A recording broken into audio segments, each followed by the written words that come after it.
down go the holier than nows. That's right. Steps up and delivers a 50-50 ball. What a catch by Ohtani. Rescue reports that he is on his way to the Milwaukee Bucks.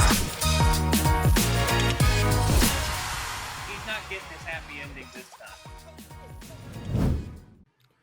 Okay, today is Thursday, November 30th. Awesome show today, guys. Gonna have on Jeff Fletcher, recurring guest, writes for a magazine in Los Angeles, follows Shohei Ohtani, follows the Angels very, very closely. Gonna get an update on Shohei Ohtani, what he's thinking in the offseason, being a free agent, what the Angels are doing this offseason to get back to their winning ways, get back to the playoffs. Everything touched based on with him, including with the Angels and Shohei Ohtani. Awesome interview coming up with him. Before though, guys, I do want to get into breaking down some football. We'll get into Thursday night football preview, and then we're going to break down last week's college football slate and this Do we have to? Championship week. You don't want to break down Thursday night football? Yeah. Ohio, Michigan. Yeah, Ohio State, Michigan. Yeah, well, we'll get to that. I'm sure Just you have a a lot little to say, Zach. I'm sure you want to have words on that. But let's do the Thursday night football preview first, and then we'll get right to Ohio State, Michigan. Cowboys, Seahawks actually has a potential to be a pretty good game. Seahawks have been pretty bad recently, though. Cowboys have been absolutely explosive. It really just depends on what Seahawks team shows up. It really is a tale of two sides. It seems like with this Seahawks team, I mean, one side shows up, takes care of the ball, has pretty good offense, and then another side, terrible defense, turnovers, plenty. And I don't really know what side of Geno Smith is going to show up today, but whatever one does show up, I hope it's the better version of him and makes it a pretty close game for Thursday night football against the Cowboys. Yeah, well, it better be if the Seahawks are going to have a chance, because the Cowboys have won 13 straight at home. I mean, you looked at their home games this year; they've been absolutely dominant at home. They've been the best home team in the NFL, and this is maybe the best defense in the NFL. Micah Parsons could be the defensive player of the year, but so could Deron Bland, because he's got 5 pick sixes this season. So the Cowboys are explosive pretty much everywhere, from their offense to their defense. Seattle's in a stretch where they're playing the 49ers twice, the Cowboys, and the Eagles. So 6-4 can be 6-8 real quick if they don't turn this thing around. Geno did not really look all that great last week, but that was without Kenneth Walker. Doesn't sound like Kenneth Walker is going to play tonight. And if he doesn't, I think it's going to be really difficult for them to go to Dallas and win this game, because you could make the argument the Cowboys are playing as well as anybody in the NFL right now. The Eagles now have the best record. The 49ers are great. Cowboys on a neutral field could be as tough as anybody. Yeah, Cowboys on a 13-game winning streak, and Seahawks, at home, I should say, a winning streak at home. And then this is a must-win game for Seahawks to stay in the playoff consideration. I mean, I know you hate that word, Zach, must-win, but really is with the NFC, especially. It might apply here. I don't think. Yeah, they can't. I mean, especially at this time of the season. I think you hated saying it more in the early part of the season, but we're at that part of the season now where definitely you can start to say must win. Definitely applies to a lot of games. I don't think they can really afford to go 6-6, especially, like I said, with pretty how competitive, surprisingly, the NFC has been this year. But yeah, like I said, for me, it's just whatever side of the Seahawks comes up. I mean, if it's the Seahawks team we saw against the 49ers on Thanksgiving, that's not going to get it done. But, if it's the Seahawks from earlier part of the year where Geno is playing pretty well, all things considered, and taking care of the ball, I think they have a chance to give the Cowboys a run for their money. But, Well, yeah, it is December now, so not just about December, but last day of November. But, 6-6 does not count for it. I mean, it does, but for now, but it could be 6-8. What are you thinking about this game, Justin? What's your prediction? I think Dallas is going to win this game. Seattle, I think, is just. I mean, they're starting to, shoes starting to drop for them, and it doesn't look too good for the Seahawks. Yeah. Yeah. Where do you think Geno Smith is going to end up next year? Because I think they're going to draft. I mean, I think Penix actually has been on the minds of many of the Seahawks fans. I know I've been hearing that from many people that Seahawks might end up in the draft order to get Penix, which would be kind of funny, being down the road. But yeah, I don't know where Geno Smith will go after. I think Geno Smith will still be with the Seahawks. He might just be the bridge quarterback for Penix, let's say. Yeah, no, that's exactly what he is. Yeah. And I wonder if the Seahawks regret perhaps not using their draft capital to trade up for a quarterback last year. Well, I guess they might have had, they might have been looking ahead to this year, being how loaded it is, and like I said, being their guy that they have eyed up right now, being down the road at Washington, and I think you're right. He's just a bridge quarterback for the next quarterback that comes in. But do you think he'll be a starter on another team down the line? Don't you guys think sure. he'll be a starter somewhere else? I don't know how much more he has on his contract, but I'm sure they'll trade him or do something with him. And, many teams right now desperately need quarterbacks. And I still think he's all things considered, still an awesome quarterback and just needs to take care of the ball a bit better, like he was at the beginning of his career. And then he'll be back to, at least a game managing quarterback, middle tier quarterback. Moving on, guys. I know we have to do it, Zach. College football preview or recap from last week of college football. We do want to start with Ohio State, Michigan. Let's just start it right there. Rip off the Band-Aid, get it done with. Wild into the game. We all know Rod Moore interception in Michigan territory with 25 seconds left, sealed the 30-24 victory for the Wolverines on Saturday. So game win streak for Michigan continues with Ohio State. I think they're 3-0 right now against Ohio State. So, Zach, what are your thoughts on this? How do you feel about this after this past weekend? We found out Kyle McCord clearly is not the guy. Ohio State fans have been spoiled having Justin Fields, C.J. Stroud, Dwayne Haskins, all these great quarterbacks over the years.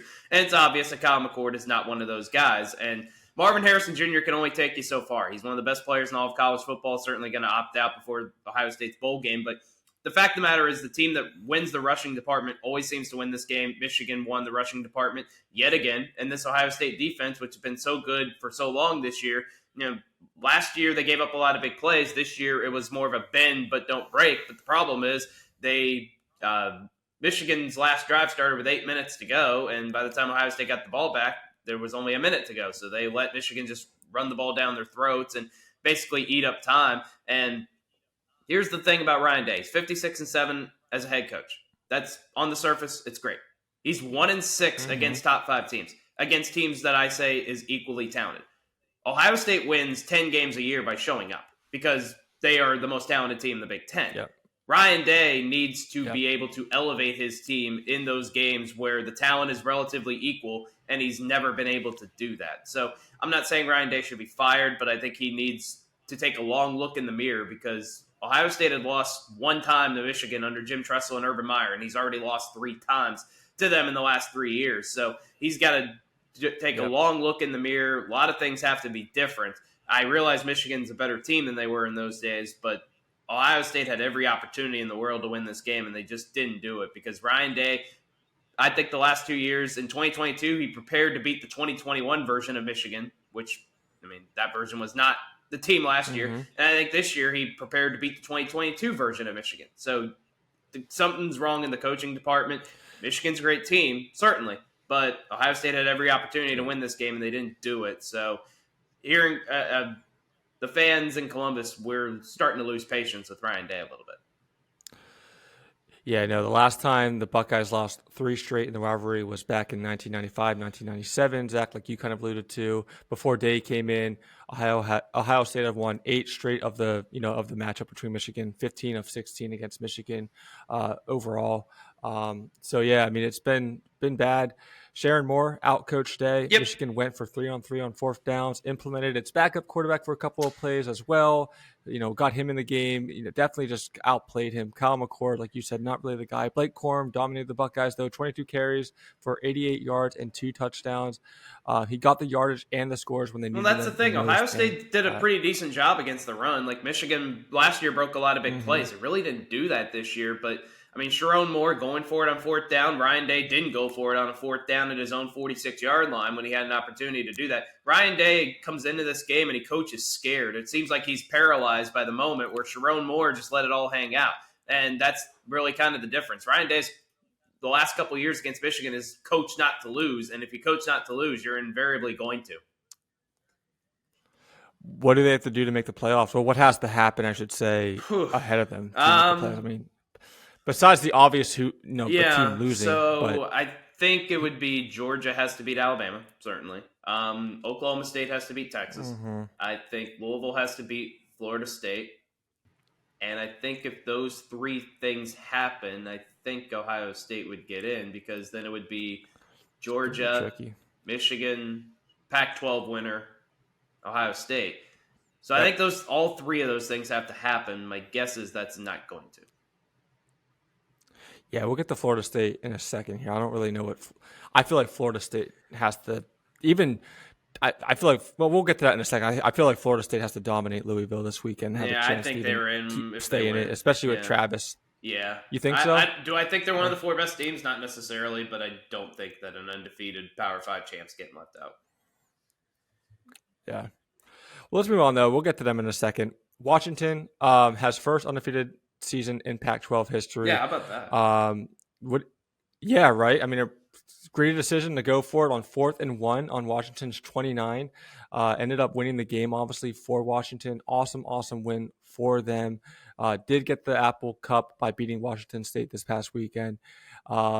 What are you thinking about Penix's play, though? A little concerned. Didn't have the best game, all things considered, and especially a little bit concerning heading into this. No, and I can see why Washington is a 9.5-point underdog. I think that's too many points, but I mean, Washington the last couple of weeks, they have not looked all that impressive. I mean, they barely got by Arizona State, they barely got by Stanford, barely got by Utah, and then this week barely got by Washington State. I mean, Penix has looked good at times, but his decision-making leaves something to be desired. I do like that Kalen DeBoer decided to go for it on 4th and 1 at his own 29-yard line, ran a reverse. I mean, that you talk about a ballsy call. That certainly was that. And, I mean, they're in the situation they want to be in. I think it's weird because Washington has to play Oregon in a rematch where Michigan doesn't have to play Ohio State. Like, that's why I've always said get rid of divisions, just put the two best teams in the championship game. And it's almost a little unfair to Washington that they have to beat Oregon for a second time, or they're going to be left out entirely when they went out and handled their business in the regular season. But that's neither here nor there. But Washington being undefeated is a remarkable feat because, as you mentioned, the Pac-12, it's never happened before. This is a conference that plays 9 league games, and it seems like the Pac-12 has cannibalized itself so many times over the years, and now this year you get a top 5 matchup where the winner is going to go to the playoff. No, it's gonna happen. Well, yeah, it's basically gonna happen again. I shouldn't really say cannibalize. I mean, at least one team's gonna make it from the Pac-12. Whoever wins that game's in. Yeah, but not. Yeah, and it's not even like Washington's first undefeated season. It's the Pac-12's, like we said, Zach. It's the Pac-12's first since they moved to season. 9 conference games. I think. Right. I think that's still, like you said, too. 9.5 points is way too much. The thing about Washington is, like, I think Oregon is playing its best ball right now. They're probably. I mean, I think they're Oregon's top 14 in the country, and they probably should be in the playoffs. Definitely, yeah. I mean, their run game is amazing. We'll get to that in a little bit later when we preview the matchup coming up against Washington. But Washington does find ways to win, though. That's the only reason I would say that 9.5 point mark is a little bit too high, because even though they do it ugly sometimes, they do. Washington has been known this whole year to find ways to win, whether no matter what way it is, they still find a way to win, despite how close it is, despite how ugly it is. So, but like I said, we'll get to that a little bit more later when we preview the actual game coming up, the actual Pac-12 title game against Washington and Oregon. But let's move on, though, first to Alabama, Auburn. Another crazy ending, right? Another game that ended, not in a field goal, but a last-minute play, I should say. Crazy game. What do you guys? What's your initial reaction? Whoever Hugh Freeze's defensive coordinator is should be fired for that defense on 4th and goal at the 30-yard line. How in the world do you give up a touchdown there? Of course, they also botched a punt before that kind of set that opportunity up. But this is a game that Alabama got out of jail, and they were able to win. I mean, every time they go to Auburn, it seems like something weird happens. Whether it's the kick six in 2013, whether it's they lose to the number 1 team in 2017. 2019 was a wild game. And then 2021, if Tank Bigsby doesn't go out of bounds, they lose that game as well. So no matter what Auburn's record is, we talked about it last week, no matter what Auburn's record is, every time Alabama goes there, it's always a close, crazy game. And it certainly was in this instance. Auburn should have won this game. And Hugh Freeze, he beat Nick Saban twice at Ole Miss, should have done it again this time. But Jalen Milroe, give him a lot of credit. I mean, from week 2 to where he's at now, he has developed as well as any quarterback in all of college football. Terrific thrower of the football. We know that he's an outstanding runner. And as bad as Auburn's defense was, Jalen Milroe and Isaiah Bond still had to make the play, and they certainly did. And so now Alabama goes to the SEC championship game. They don't control their destiny, but they're pretty close to controlling their destiny, and they got away with one.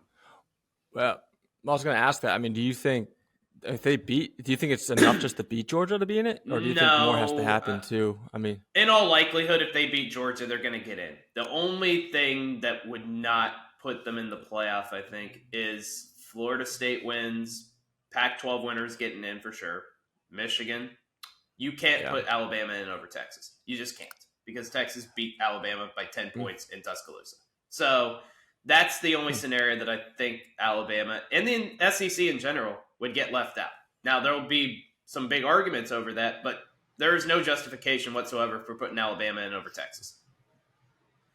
This is why the debate for the playoffs are so awesome, because it just gets so messy at the end, because there's always 3-4 teams that should be in that just can't get in. Yeah, that's why. No. That's why next year is going to be much more interesting when they add these teams into the playoff. Yeah. Did you guys see? On Twitter, a lot of people were posting what it would be if it ended today, like the season ended going into this weekend. What the 12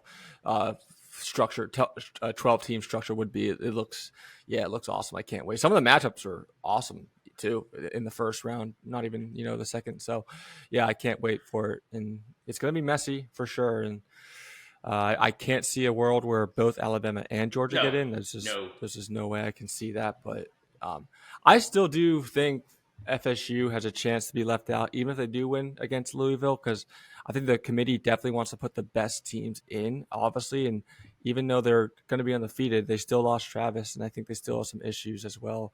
And we'll get to that, when we preview their game coming up against Louisville. But yeah, I don't know. It'll be interesting to see, and definitely wouldn't want to be on the committee for sure. Let's move on to Louisville, though. Louisville is in the ACC championship game, of course. They do lose this past weekend, though. Yeah, I mean, bad loss for Louisville. Yeah. Zach, let me ask you this. Do you think they had a chance for the playoffs if they would have continued, if they would have won? It would have been very unlikely for them to make the playoff, because the Pitt loss just sticks out like a sore thumb. Pitt's a bad team. That would have been by far the worst loss of any of the playoff contenders. I don't think they ever really had a shot, but this no doubt killed that off. And, I mean, you give up 38 points to a Kentucky offense that's struggled all season long, and especially, big plays. A kickoff return touchdown. Ray Davis had a long rushing touchdown late in that game. That's a galling loss for Louisville, especially with Jeff Brom, and a guy that certainly understands the rivalry in a way that Scott Satterfield, the previous coach, did not. But, yeah, that's a tough loss. But they got a real shot this week against Florida State.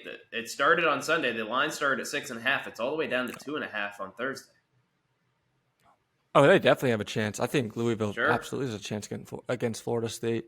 And how about Brom, too? Jeff Brom, first coach in NCAA history to take two different teams to back-to-back title games. He did it with Purdue last year in the Big Ten. So, yeah, I mean, good for Brom for sure. And I think we'll get to that game in a little bit. Obviously, like I said, we'll preview the game a little bit more, FSU, Louisville coming up. But I definitely think Louisville has a chance to beat FSU.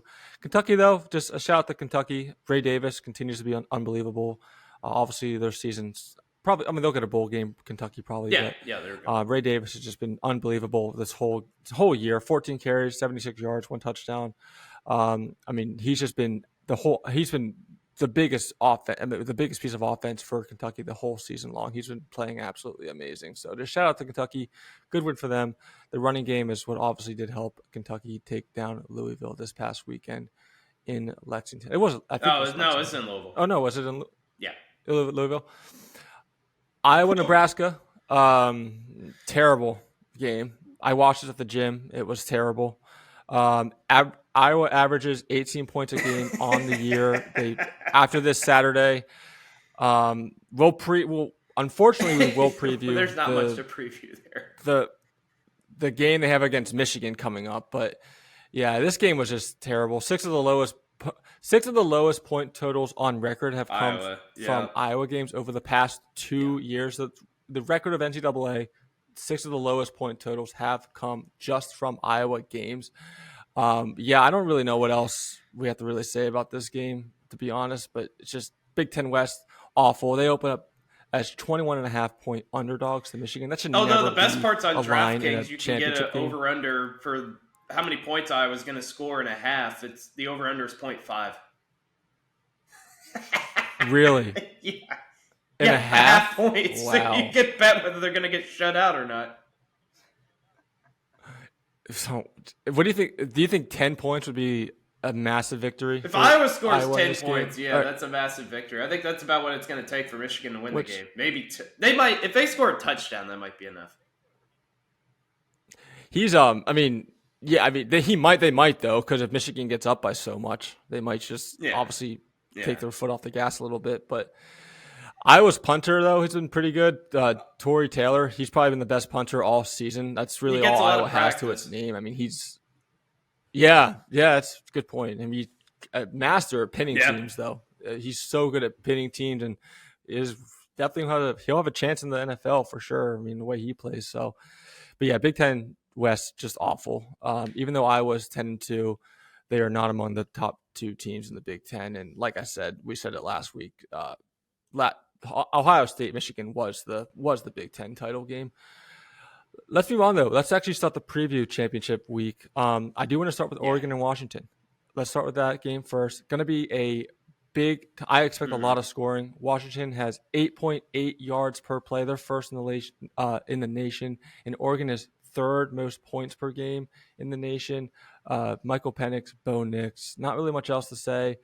Time of possession is going to be huge in this game, though. Oregon is second nationally on the year on third down defense, and Washington is 17th on third down offense. And on the flip side of that, Washington is 87th in the league on third down defense, while Oregon is 9th best on third down offense. So it's going to be, who can keep the ball the longest, who's going to be on the field the longest for the offense, because it's going to be most likely a one-score game. I think every one of these games this weekend could be a one-score game, except obviously Michigan and Iowa. But what do you think about this game, guys? What are your expectations? Bo Nix, Michael Penix. I mean, it's going to be an awesome game in the Pac-12. This is the best quarterback matchup out of all of the championship games, and I think this is probably going to be the highest scoring game out of all of them. Yeah, I don't think there's any doubt about it. I think whoever wins this game might win the Heisman as far as the quarterbacks are concerned. I think this is going to be a one-score game. I think it's going to be a shootout. I don't see any way that this doesn't live up to the hype. This is the final ever Pac-12 game, and it's ironic because both these teams are going to be in the Big Ten next year.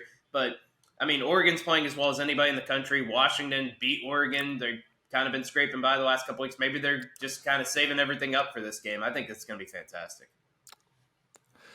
Yeah, it's a good point. I mean, it really does suck how Washington has to beat Oregon twice to get into the. And Oregon only has to win really once. Doesn't to go seem to fair, but it's kind of backward. Yep. I mean, Oregon is the better team, though. Elite rushers, obviously, they average 225 rush yards a game. That's absolutely insane. Bucky Irving, Jordan James, Bo Nix has a lot of legs on him too. I've been impressed by Washington's defensive line, though, and their ability to pass rush. They're elite pass rushers. Their whole defensive line's pretty good on that regard. But like I said, Bo Nix has a good pair of legs on him, so I don't expect that to be a huge issue. And yeah, I mean, you talk about an intriguing storyline. This is going to be basically the Heisman game. So. Whoever wins this game will probably win the Heisman. You don't think Jaden Daniels should win the Heisman, but I chance? think the hype is going to give it to one of these guys. Yeah, especially because recency bias is going to hurt him. Obviously, him not playing in the SEC championship game is going to really, really hurt Jaden Daniels because it's recency bias is definitely a thing.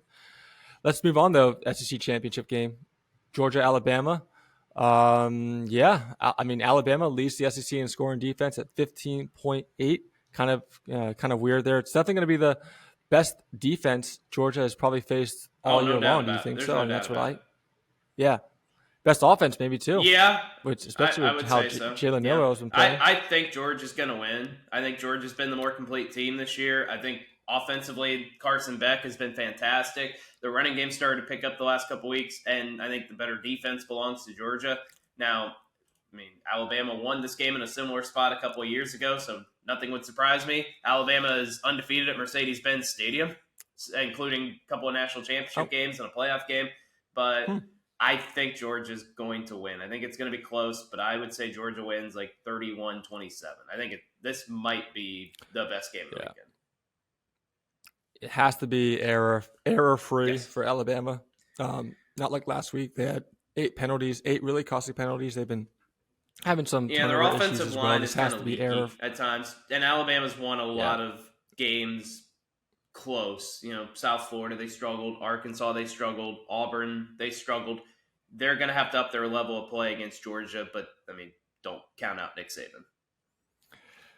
Yeah, I think the defense will be able to handle Georgia. I don't know if the offense will be able to keep up with Georgia. I mean, Alabama's one of the best in the country at red zone conversion rates. Only like 51.5% of teams that enter the 20-yard line actually get a touchdown against Alabama.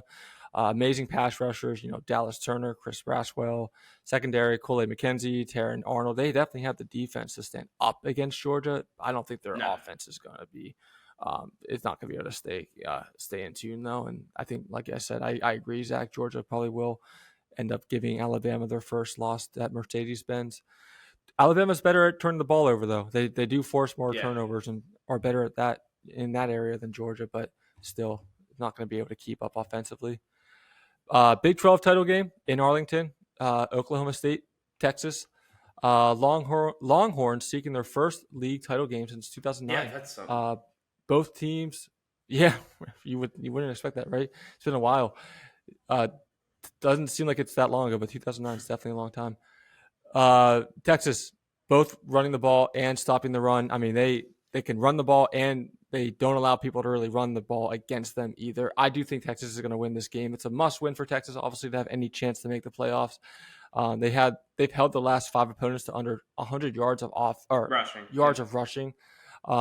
Rushing, and I just think it's going to be Oklahoma State's going to have their hands full against Texas. Yeah, I'm with you. Oklahoma State's too inconsistent. Quinn Ewers is back healthy. Texas beat Texas Tech by 50 last week. They're starting to play a little bit better. They run the ball very well. They don't allow teams to run on them.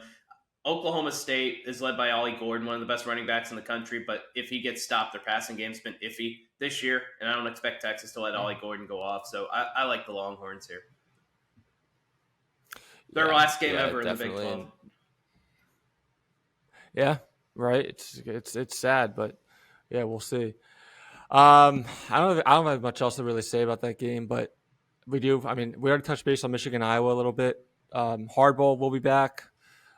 Since the divisional alignment, the Big Ten East is 9-0 against the Big Ten West in the championship game. No surprise there. It will be 10 after this weekend. Michigan is 7th in the nation in rush defense for both yards per game and yards per carry at 91, and they allow 91 yards per game in rushing, then only 3 yards per carry. And Iowa's only real chance in this game is probably rushing the ball, and they're not going to be able to. And I if I was a betting man, which I don't even know if I will bet on this game, but I think I would even take Michigan's 21.5 points. The only problem is, like, I could see Michigan just getting up by 14 and then just, Iowa's just going to run the clock out. Yeah, that could happen. They're just going to manage the clock. So that's why I actually probably would. I mean, I would be afraid to bet that much points for Michigan, obviously, because I think, under, and I'm going to actually take Iowa plus 21 because I do think Michigan will just get up really, really early, and they're not going to be able to score points to come back. And Michigan's not going to have any reason to have to keep scoring. So, last championship game to preview: Louisville, Florida State. Louisville's first ever ACC game, title game. I know we talked about it already. Jeff Brom, brought Purdue to the Big Ten title game last year, and now he brought Louisville.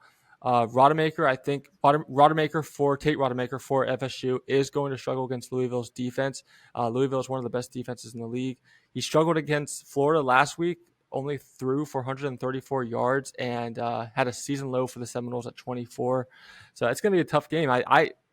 We already kind of alluded to it. I think Louisville is definitely going to have a chance to beat Florida State in this game. There's no question about it. I think there's a really good chance. I mean, Tate Rodemaker did beat Louisville last year. I think the big question in this game is, can Louisville contain those big-time receivers, Keon Coleman and Johnny Wilson? They've got the size to match up with those guys, but Florida State easily has the best receiving core that Louisville's gone against this year. And can Louisville run the ball consistently? They didn't do that last week against Kentucky. Jordan and Isaac Garendo both were held under 50 yards in that game, so they're going to have to be able to run the ball against Florida State and not put it in the hands of Jack Plummer, who's been a little bit inconsistent this year. I think Florida State wins. I know I live in Louisville, and I know I work for the Louisville station, But I think Florida State wins a I don't know about that, close though. game because I just don't trust Jack Plummer enough, even against Tate Rudemaker. I think Florida State last week was kind of a shock going with a backup quarterback. I think they've had another week to kind of get prepared and deal with that fallout. And they're one game away from going to the playoff. I don't think they're going to let it slip by. I got the Noles. Yeah, I mean, I could. Where's the game at? Where's this game actually at? Yeah. It is in Charlotte. Oh, that's weird. Oh, okay.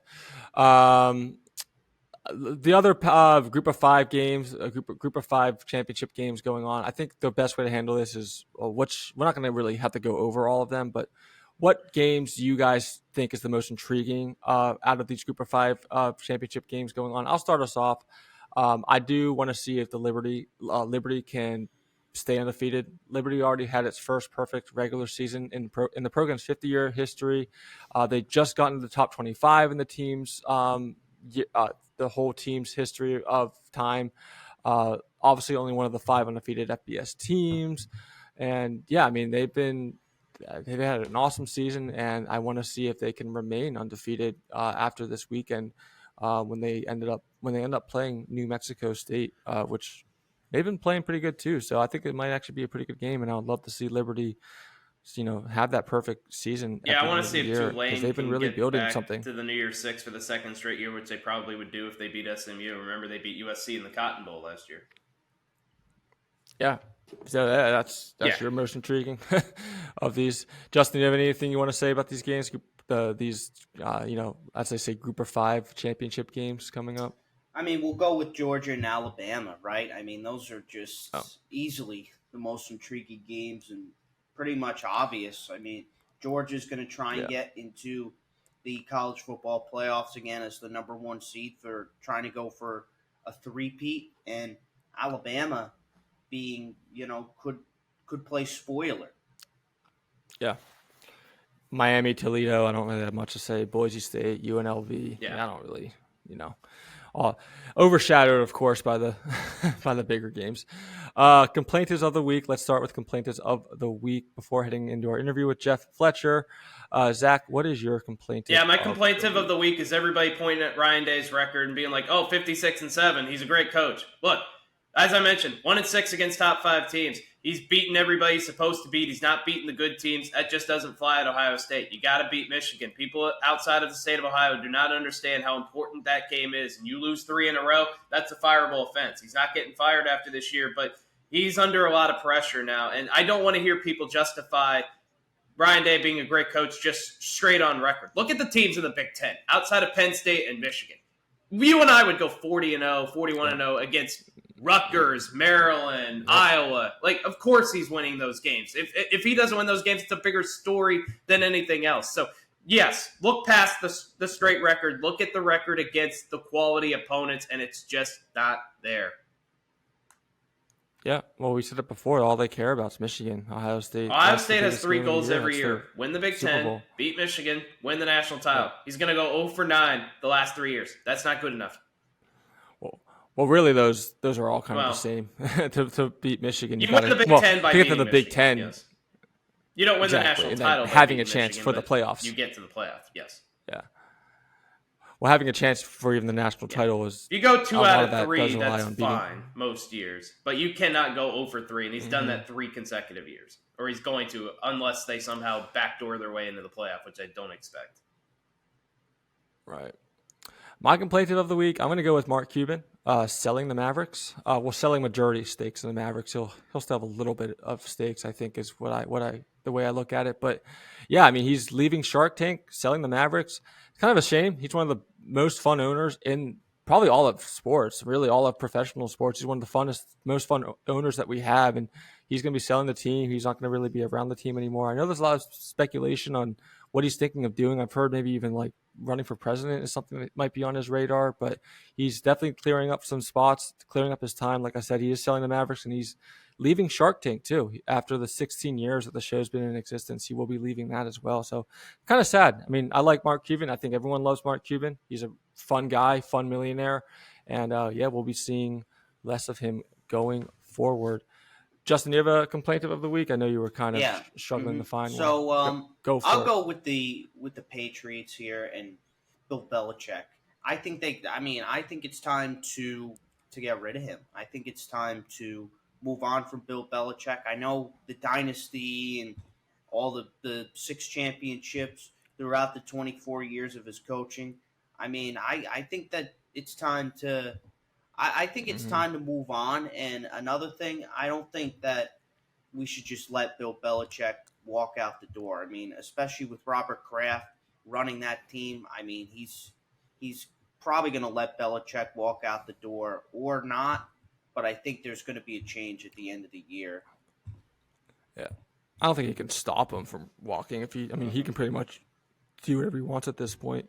Where do you guys think he'll end up next year? I mean, whether it be the Patriots or somewhere else. I know Panthers are. I've been hearing a lot about the Panthers. Maybe him going to the Panthers. I doubt he does. Do you think he leaves Patriots it's though? possible. If he goes anywhere, I really don't know. The Chargers. Because he can win right away. He's got a quarterback. Yeah, he could. That's a good point. Panthers, he definitely could not do that. So good point. Move on, guys. Jeff Fletcher, interview with Jeff Fletcher. Awesome interview.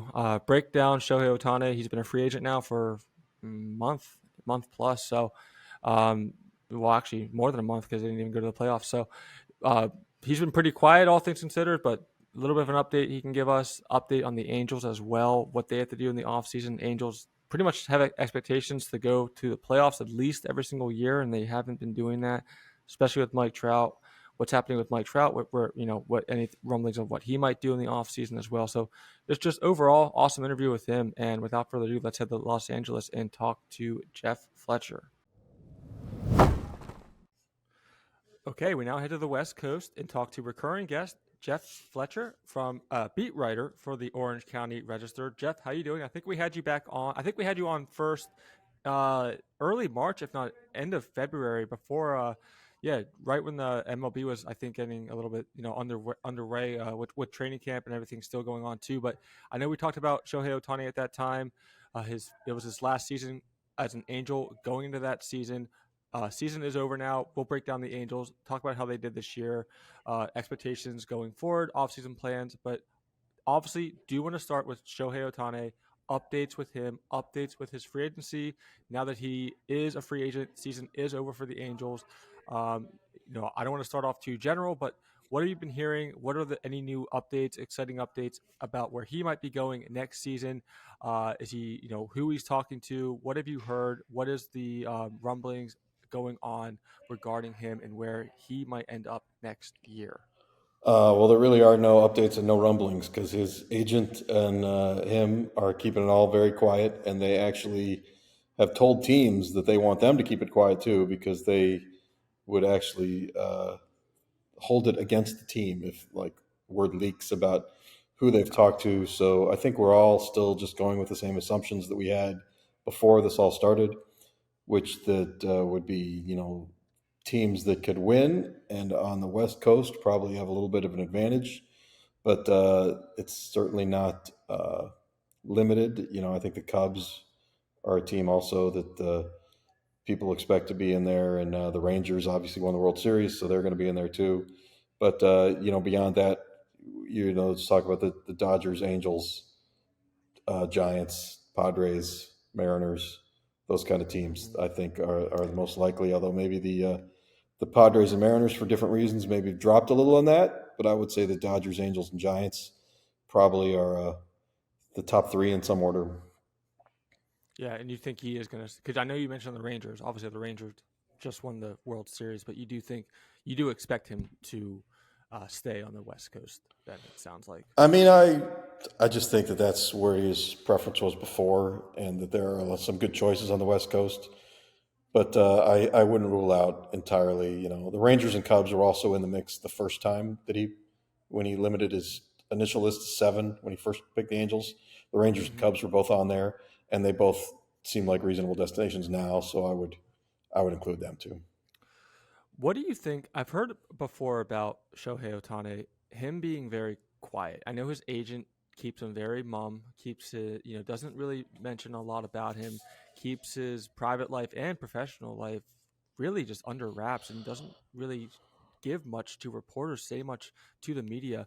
What what is it about Shohei Ohtani? Do you think that makes him like that? Because he would be obviously a great ambassador for the game. People would love to hear more from him. People would love to hear more about him.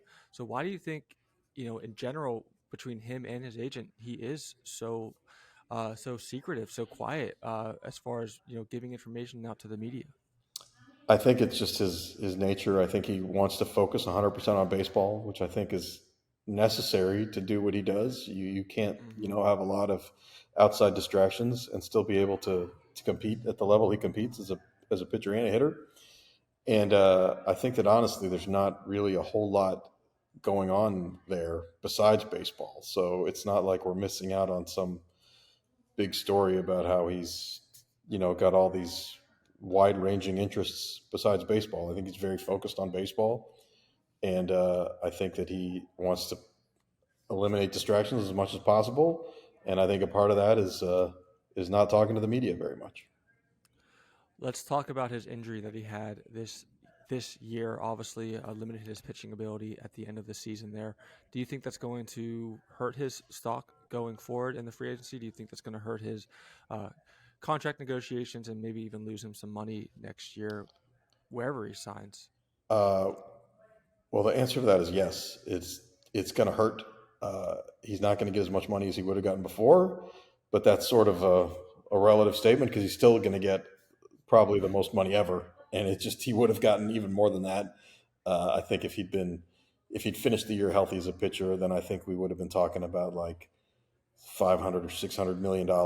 And now that he's not going to be able to pitch for at least a year, I think that we're probably looking more at the 450 to 550 range. It's just kind of my guess, as opposed to being the 500 to 600 range. So he's still going to get plenty of money. And do you think, and it's just a shame that he doesn't really give much to the media as far as what he's thinking, because I know the Angels would definitely love to have him.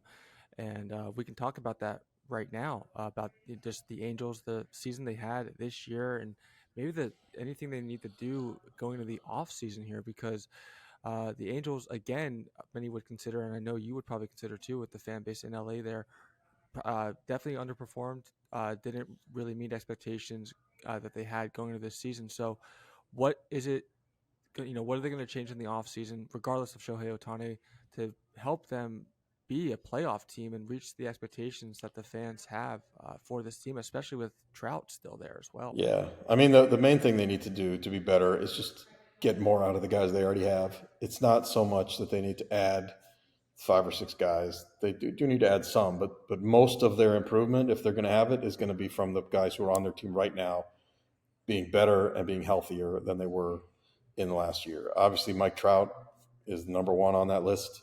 He played half the season, and it was not quite a half a season up to his standards even. They need him to play the whole season and to be good.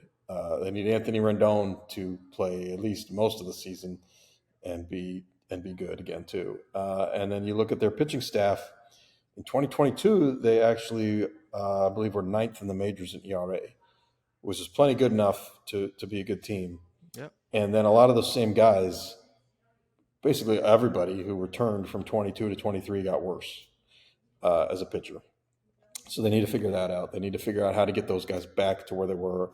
Most of them are all still under 30, so there's still plenty of time for them. Maybe the new pitching coach is a difference. Maybe getting a new staff, looking at the analytics and the way they guide the pitchers and the way they have them approach hitters. Maybe that's the difference. Maybe having a veteran catcher back is a difference. Max Stassi, who was their catcher in 22, basically missed the whole 23 season because of a personal issue. I think that's something that a lot of people undervalued how important he was. So if he's able to come back and play again in 24, that could certainly help. So that's going to be all of that put together is going to be the biggest piece to them making the jump to become a playoff team. Mm-hmm. And then they probably need to add some more relief arms and maybe a starter and maybe another flexible position player who could sort of fill in wherever the holes spring up. They had Gio Urshela last year. He's a free agent now. Another player like him would be very helpful so they could plug him in. If Rendon is hurt, he could play third. If Nolan Shonowell doesn't perform well at first base, he could play first. Or if Brandon Drury gets hurt, he could play second. Somebody that could move around like that would definitely be useful. Yeah, and I know they have, as you alluded to already, they have Ron Washington coming in, a new manager for the Angels. What's the excitement with him coming in? What's the expectations for him, and what's the viewpoint of the fans and his ability to be able to change this team around? Well, I think the fans are cautiously optimistic, but they've been through a lot in the last 9 years, and they're very skeptical about anything that people think is going to turn the team around because it hasn't worked lately. But people in baseball love Ron Washington. Players love playing for him. Everybody you talk to who's ever been around him says he's a great guy and a great motivator, a great leader. So we'll see how all that plays out. It certainly is not going to hurt, but they, ultimately they need the players to perform better. And, if Ron Washington is a part of that, then that would certainly help. So they're definitely Angels are still in win now mode going into next year. They don't want to sell out the team. They don't want to. You don't really tank in baseball, but they are still in win now mode. Because I know I've been hearing some speculation about Mike Trout maybe going to Philadelphia.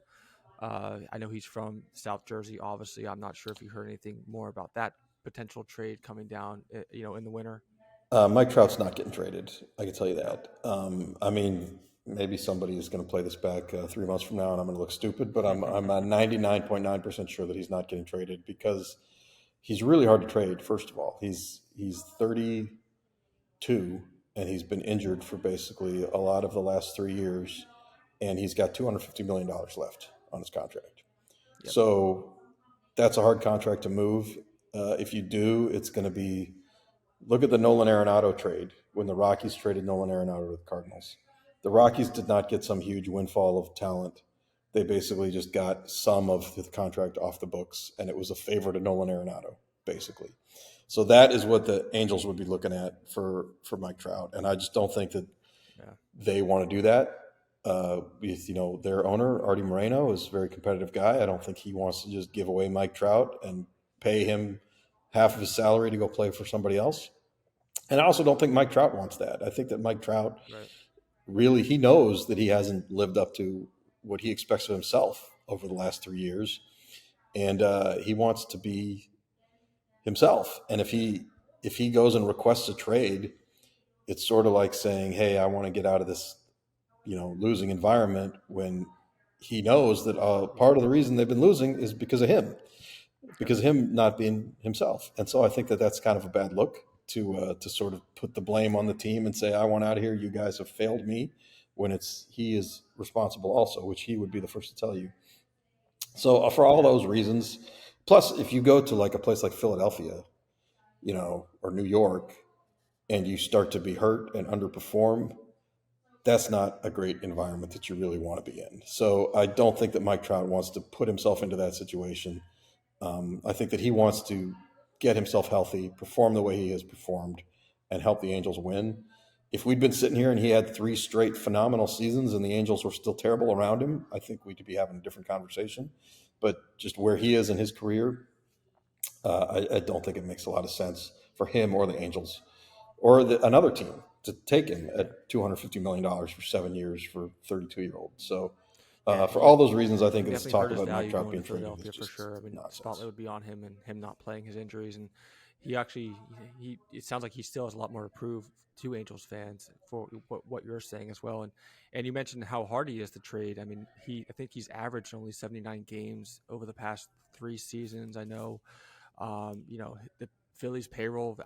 They can't even afford him. The Phillies payroll, I'm pretty sure. So, but yeah, definitely he's coming off his worst season as well.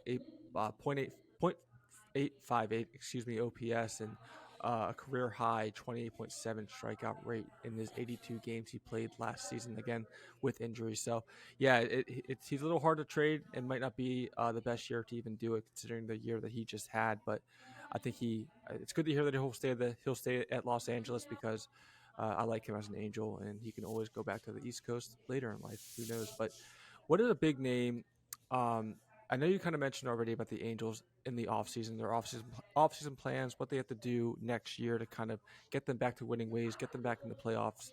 What is there any big name in the offseason that the Angels are eyeing up to maybe make a run for? Well, they're pretty quiet about who they're looking at, but I think we can assume that any prominent pitcher is on their list. I mean, they certainly could use guys like Blake Snell, Josh Hader. I guess a couple of them are already off the board. Jordan Montgomery. They definitely need another good starting pitcher to kind of put around the young guys they have and just give them some more certainty. So I think they definitely should be in the running for any of those guys. A bullpen too. Their bullpen is really shallow right now. They've got a lot of young guys who have shown some potential, but they could use some more established pitchers. And position player wise, there's really just not that much out there. I think, a guy like Justin Turner could be useful to them just because he plays different positions, and Cody Bellinger, obviously, because he can play first base and outfield, could be useful. But I think that a lot of teams might be a little cautious about Cody Bellinger just because his last year was so much better than the previous years. So that might be a little bit of a risky proposition for them. But really, there's definitely a lot of things that they need. Yeah, so American League this year to make the playoffs, wild card team.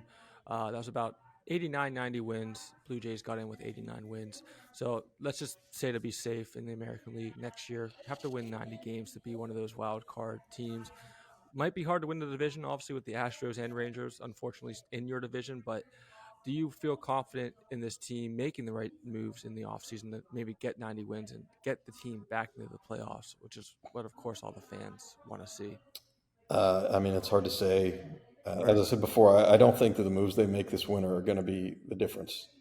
If you take a 73-win team and if you add 7 wins worth of players from the outside, that's a great winter.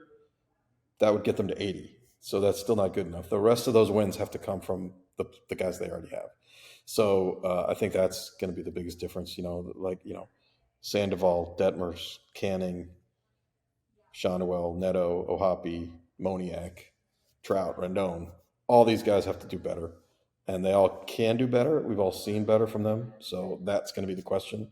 If that happens, then they could get to, 90 wins. But if it doesn't happen, then they're not going to, regardless of who they bring in.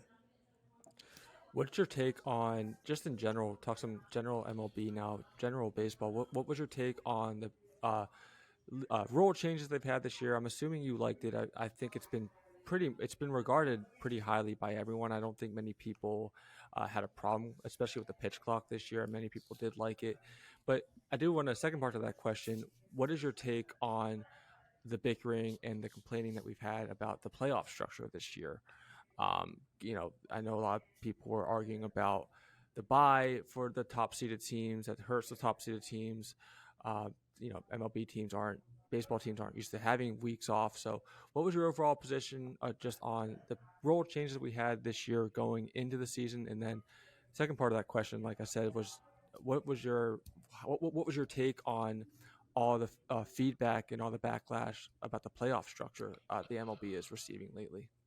Well, the rule changes I loved. The pitch timer is the greatest change to happen to baseball in my lifetime. I'm 53 years old, so it was amazing. Basically cut 25 minutes out of games and you didn't lose anything. So it makes you wonder what that 25 minutes was. It was just guys standing around doing nothing. So I think that was awesome. The shift restriction, I don't think anybody missed that. I don't think it changed the game too much, but I don't think it really lose anything. And the bigger bases, I don't know that really. I mean, there were a few more stolen bases, but I don't think it really changed as you sitting watching game. That you could tell the difference between there being 1.5 stolen bases per game or 1 stolen base per game or whatever the numbers were. As for the playoffs, I think it's really too soon to tell. We've had 2 years of this, and I think that some of the teams that have gotten that bye have lost, but you need more than 2 years to know if that's just a fluke or if it's an actual problem having those days off. I still think even if you ask those teams that lost, say, would you rather have played in that first round series? None of them would have done it. They would all say they would rather have the bye because you cannot lose while you're off. And it gives you a chance to have all your pitchers fresh. And the team that went through that extra series, sure, their hitters might have been fresher because they got to see live pitching, but they were using their starting pitchers and their relievers and all that stuff that adds up on you. And I think that in the long run, I think it's definitely better to have the bye. I think one small tweak that I wouldn't mind is when you get into that wild card series, if there was a really big gap, maybe you make a rule where if a team had 10 more wins than the other team that they're playing during the regular season, that they start off the series up 1-0. So it basically makes it like a best of two. So that gives you really a significant advantage. But that's going to cut basically 1 day out of the gap in between. And so you're still going to have the same situation. So, but beyond that, I don't really think there's too much you can do about it. And I think that we need more time to see if it's really a problem. Yeah. People would complain about that then too. People are going to complain about everything. The other point that I like to bring up is if the point is to just have the best team to figure out what the best team is, we have 162 games to do that. If they wanted to just say like who's the best team, they would just give the trophy to the team that won the most games after 162 on October 1st, and it would be over. The reason that they don't do that is because they want drama and to make a lot of money. And so if you're going to have drama, you're going to have short series where teams can get eliminated and lesser teams can beat good teams. That's what makes entertainment. That's why it's the entertainment business. It's not just the evaluation business. And let's figure out what the best team was and give them a trophy. You would just do that after 162. So it doesn't bother me if a team with a worse record beats a team with a good record, because that's what the playoffs are. That's why they have them. Yeah, and I just don't think it's really in America's American sports lore. I just don't think that's really in our, what we see a lot. NFL best team wins, NBA better team wins, NHL better team wins. So you don't really see a whole NHL lot. is actually much less than baseball even. True. The NHL playoffs are basically every game's a coin flip. So you can't use that example, I don't think. An 8 seed wins in the NHL every year. No, it's true. No, NHL is maybe not the best example, but yeah, I just think it's just part of American lore in sports that they just like to see the better team win. But I'm all for a worser team beating a better team, and I think like you said, it adds drama and it adds more excitement to the playoff structure. So I'm all for it, because it doesn't sound, based on what you're saying, it doesn't sound like you really believe in the whole rust factor anyhow. Like you don't think teams having off really creates that rust, as we always hear. I think that off the top of my head, we've had eight of these series so far, and the number one seed has won 3 of them, I think. Yeah. So what would you expect it to be? Like 6 out of 8? Like in the long run? Yeah. Something like that? So, we definitely need more games to figure out if what the percentage really is, more than 8. Yeah, sample size is too low, for sure.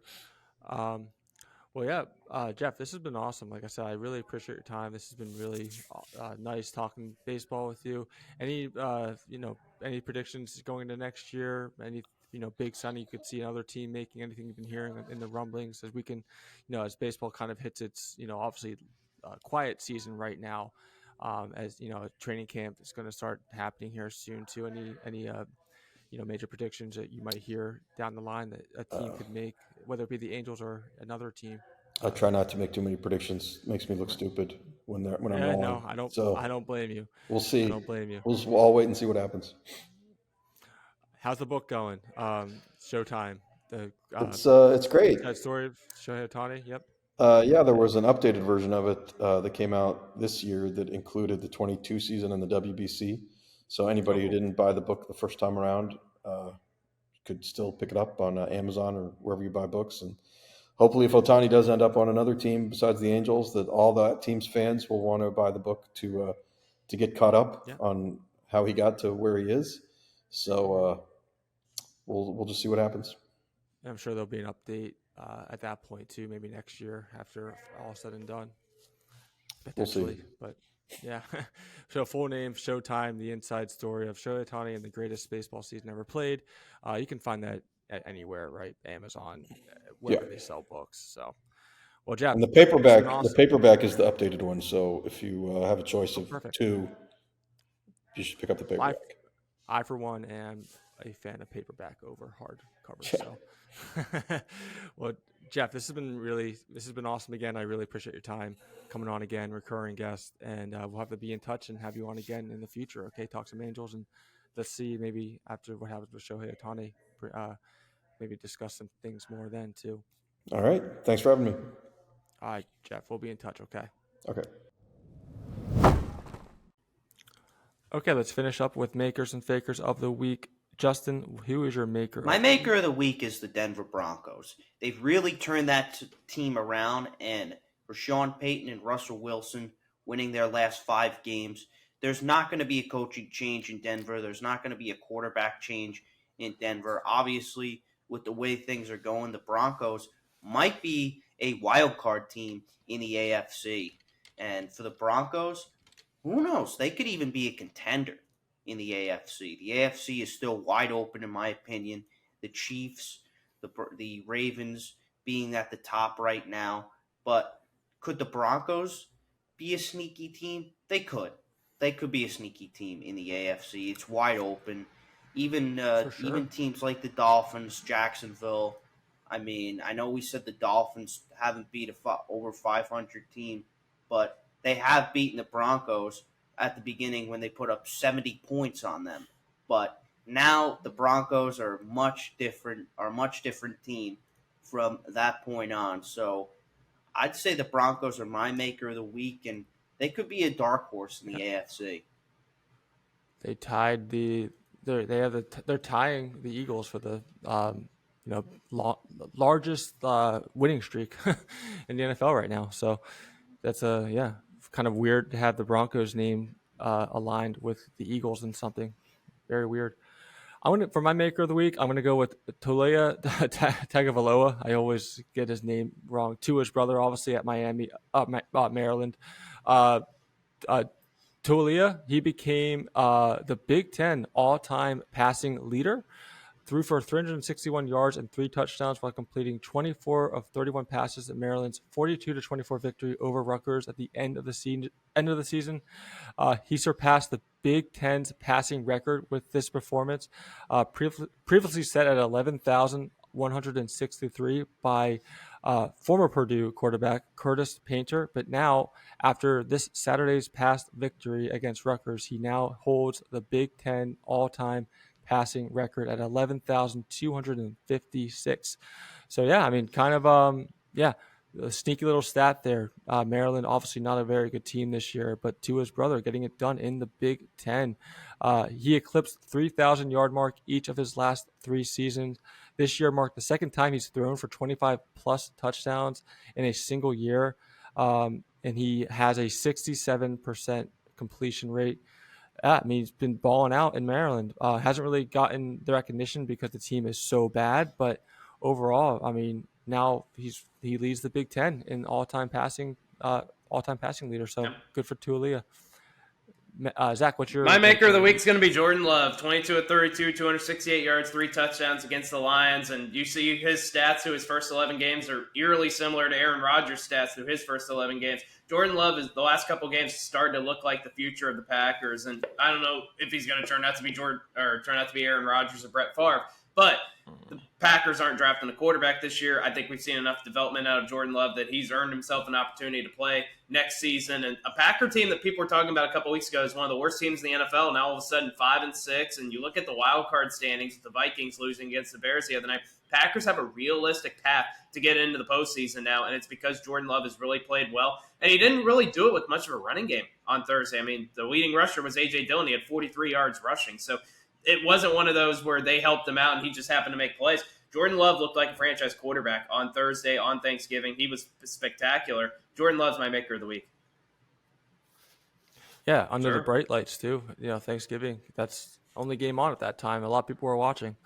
Faker of the week, Justin, who was your faker of the My week? faker of the week is the stats for Kenny Pickett. Kenny Pickett had 278 yards, no touchdowns, and no interceptions. Is this guy going to actually throw touchdowns or interceptions? They basically don't tell him to do anything in Pittsburgh. I mean, those stats I feel like are deceiving for Kenny Pickett. I mean, he's not the right quarterback for that team. Obviously, I know they just fired the offensive coordinator, but I could I could see the Steelers getting a new quarterback in the future. Yeah, we talked about it on Tuesday's show. He currently holds the NFL mark for most attempts, like most pass attempts without an interception. I think, me and you, Zach, we talked about it on Tuesday. That's actually probably the problem for the Steelers.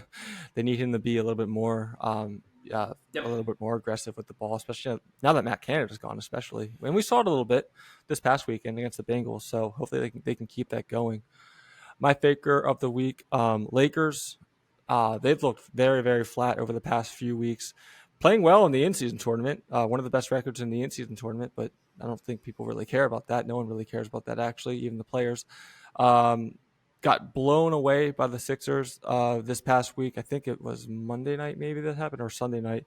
I think it was like the 7th largest loss in Lakers history, which for the Lakers, that's pretty huge, being how historic of a franchise that is. It was LeBron's worst loss of his career. Sixers, of course, like I said, beating the Lakers this past week by over 44. Lakers have just been really, really bad. They played the Cavaliers, a couple weeks ago too. They allowed 40, or recently, they played the Cavaliers 40 points in the first. Like I said, they have looked so flat lately. Lakers not really looking good over the past few weeks. They have a lot of things to consider, a lot of things to figure out heading into this, not really second half, but heading further down into the season. They have a lot of things to figure out. Zach, finish us off. What is your faker of the week's going to be Sports Illustrated. I mean, first of all, you've got AI generated issues. You're not even you're too lazy to have your writers write stuff, so there's that. And now today it's been announced that the sports person of the year is Deion Sanders. For what? I mean, Deion Sanders, yeah, he turned a 1-11 team around, but they went 4-8. They had a great month of September. Yeah. After that, they were terrible. Why in the world is Deion Sanders the sports person of the year? I know that they had all these celebrities there. I know that they had game day there. I know they have big new kickoff. I get all the attention they got early in the season, but the last 2 months, they were just a bad football team. And so we're rewarding mediocrity now for sports person of the year when there are so many better candidates to have this position. I mean, what about the Kelceys? They played each other in the Super Bowl, and Travis Kelce is now the biggest superstar in the world because he's dating Taylor Swift. I mean, why couldn't Travis Kelce have been sports person of the year? How about, Nikola Jokic, who turned into the best player in the NBA and helped lead the Nuggets to a championship? Why in the world is Deion Sanders the sports person of the year for coaching a 4-8 football team? What are we doing here, Sports Illustrated? Yeah, no, it's for sure. And I don't even think it's going to be a good season next year for the Buffaloes either. I know a lot of people are saying that he's kind of facing recruitment issues right now. He's not getting as much attention on the recruitment side as people thought he would be doing. So there's even speculation that next year is going to be pretty bad for him as well. And you alluded to it, Zach, he did well in September, but that's also a time when teams really have no idea what they're doing yet either. Teams are still trying to find themselves. Teams are still trying to find their rhythm, how to play with each other, all that. So as impressive as his start was, looking back on it, especially with how they ended the season, it really isn't as impressive as you would think it is. We'll see how he does next year, though. We'll see. A lot to see next year in Colorado. Awesome show, guys. We'll do it again on Saturday. Hubba Karsh coming on, NFL Insider, going to break down the season so far. Just a general talk with him, just about the NFL so far. Teams that surprised him, teams that upset him, and any predictions he has going down the second half of this last stretch of the season, excuse me. And we'll break down our NFL preview as well, get you ready for week 13, right? Yeah, week 13 of the NFL. And but until then, we'll see you Saturday, and keep on traveling.